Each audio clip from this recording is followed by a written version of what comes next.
Assalamualaikum warahmatullahi wabarakatuh. Halo semuanya, perkenalkan nama saya Dwi Daya Puspita dari Program Studi Teknik Sipil Universitas Negeri Semarang dengan NIM 24050201115. Di video kali ini saya akan menjelaskan mengenai hubungan manusia dengan teknologi. Dari bangun tidur sampai tidur lagi, teknologi selalu ada di sekitar kita. Tapi, apakah kita benar-benar paham bagaimana teknologi mempengaruhi hidup kita?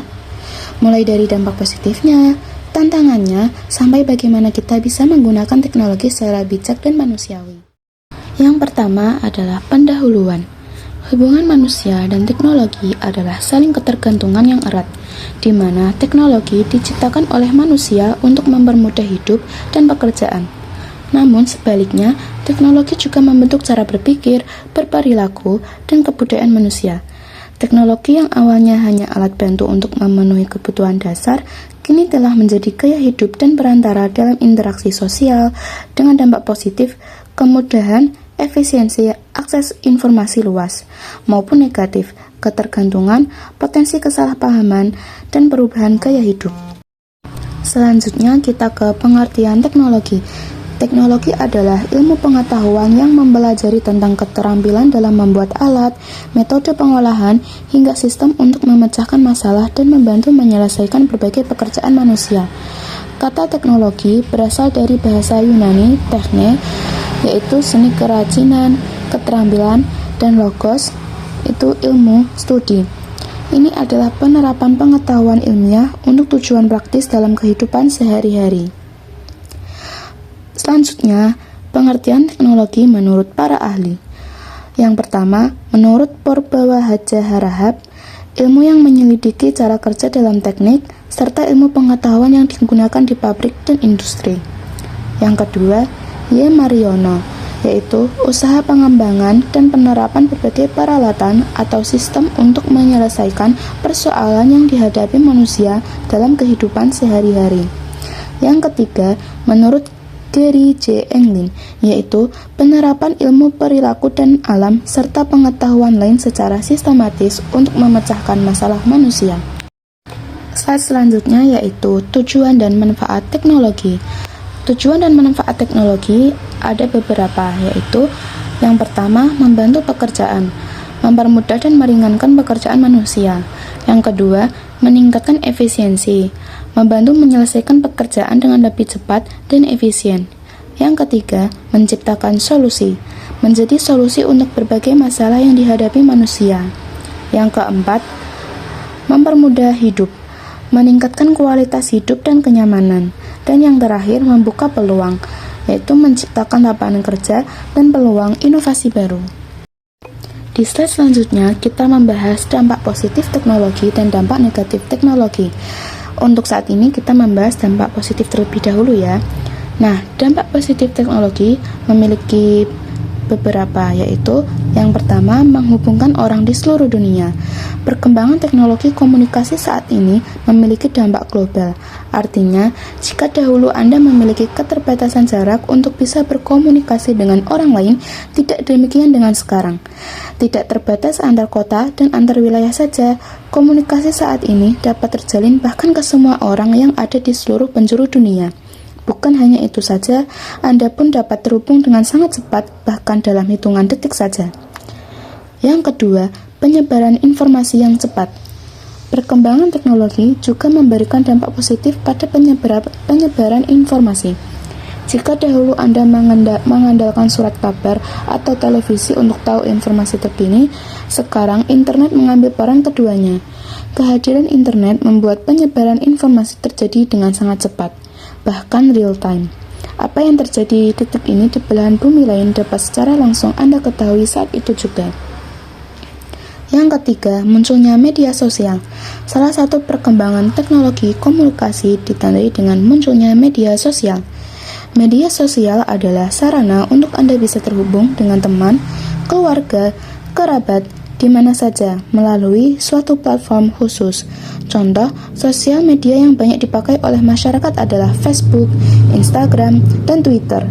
Selain menghubungkan Anda dengan teman lama dan kerabat yang jauh, media sosial dimanfaatkan untuk kepentingan bisnis. Melakukan promosi dan jual beli lewat media sosial bahkan kini menjadi cara yang sangat efektif dalam mengumpulkan pundi-pundi rupiah. Yang keempat, sarana berbagi file. Perkembangan teknologi komunikasi yang ada sekarang juga memudahkan Anda untuk berbagi file, mulai dari musik, video, film, dan berbagai data lainnya dapat Anda peroleh dengan beberapa klik saja. Melalui media perantara internet, kegiatan berbagi file ini menjadi lebih mudah lagi untuk dilakukan. Yang kelima, memajukan dunia pendidikan. Perkembangan teknologi komunikasi yang pesat juga mendukung kemajuan dunia pendidikan. Kini, masyarakat yang tinggal di pelosok atau desa-desa terpencil juga dapat menikmati internet. Oleh karena itu, informasi yang mereka dapatkan saat ini tidak bergantung pada narasumber buku saja. Melalui internet, para siswa mendapat tambahan pengetahuan dan wawasan yang baru dengan sangat mudah dan cepat. Pemerataan pendidikan pun sekarang menjadi hal yang tidak mustahil lagi mengingat teknologi komunikasi sekarang dapat dirasakan manfaatnya bahkan di tempat terpencil. Selanjutnya yaitu dampak negatif teknologi. Di samping memberikan banyak dampak positif, ternyata masih ada dampak negatif yang bisa terjadi dalam perkembangan teknologi komunikasi. Kemajuan teknologi komunikasi yang ada justru menurunkan semangat juang bagi sebagian orang, karena segalanya terasa mudah. Banyak murid misalnya yang hanya murni melakukan copy-paste dalam mengerjakan tugas-tugas yang diberikan. Dalam bidang bisnis, kemajuan teknologi komunikasi juga memicu maraknya cybercrime. Kejahatan virtual seperti hacking dan carding juga telah merugikan banyak orang. Oleh sebab itu, Anda harus lebih berhati-hati dalam melakukan transaksi online agar tidak terjerumus dalam penipuan. Pesatnya perkembangan teknologi komunikasi yang ada sekarang juga menyerang kehidupan sosial masyarakat.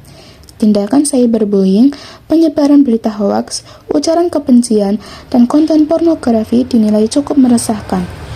Efek yang ditimbulkan pun bukan perkara sepele karena akan merusak generasi bangsa dan memecah belah persatuan. Kemudian di slide selanjutnya ada hubungan saling ketergantungan. Hubungan manusia dan teknologi bersifat timbal balik. Manusia menciptakan teknologi, tetapi teknologi juga memengaruhi cara berpikir, berperilaku, dan berinteraksi manusia. Teknologi mencerminkan nilai dan kebutuhan manusia, sementara manusia harus terus menyesuaikan diri dengan perubahan yang ditimbulkan oleh teknologi.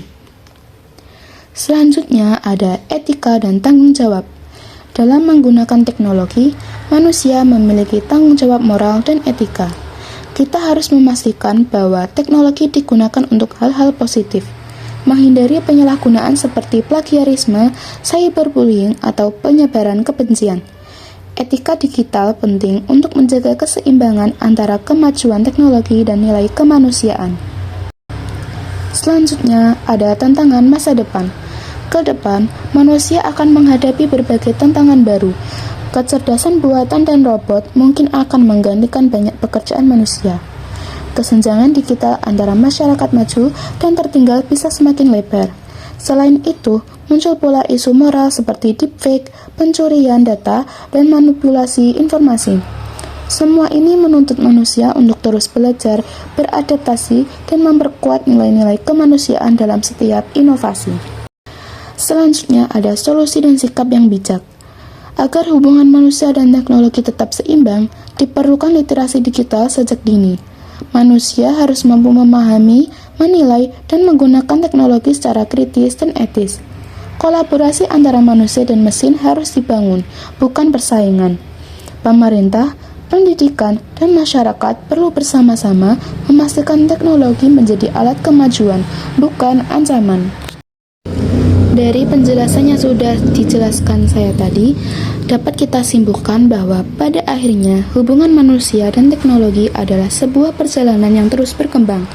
Teknologi diciptakan untuk membantu manusia, tetapi pada saat yang sama juga membentuk cara kita berpikir, berinteraksi, dan hidup di dunia modern.